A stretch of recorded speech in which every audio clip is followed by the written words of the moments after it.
Mamaya na yan. Happy birthday. Ulog ka na. Ay, may mga teacher. Yak, ate. Sino ko to? Hooray! Birthday party talaga. Ay, off muna yan, Arvin. Stop muna. Pause mo. Hindi, may nakakatawang kam. Vince, Vince. Wala na. Wala na alam yung video. Wish. Ano daw wish mo? Huwag mo na, boy. Hindi siya nag-wish ka. Anong wish mo? Sama mga pa dyan.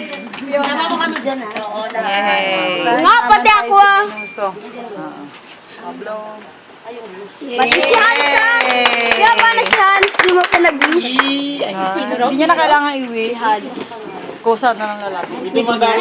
Crush ni. Fiona. Alas 3 ng exams na iwan silang Mata ba? Hindi po. Si Aldrin? Aldrin yung bachoy. Pang 17 daw siya sa klase. Oo. Panas. Paano tayo? Kain. Let's pray muna, pray. Let's pray. Panas. Father, we thank you, Lord God, for this evening, O Lord God, that you have blessed our table, Lord God, with food, O Lord God, and may you continue to bless us, O Lord God.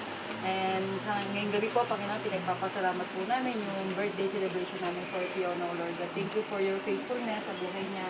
Bagamat siya po ay may sakit po, pero patuloy po nakikita namin yung miracle mo daily, Panginoon, paano mo sinusustain yung kalakasan niya, and yung spiritual and mental and emotional health niya, Panginoon.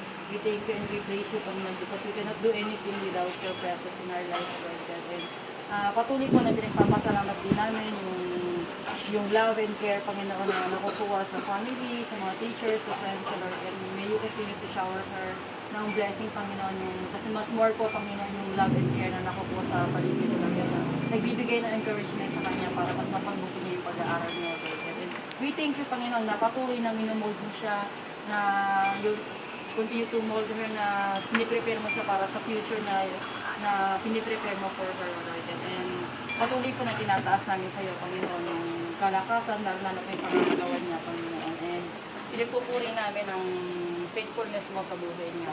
Maraming salamat po sa pangalan ng Jesus. Amen.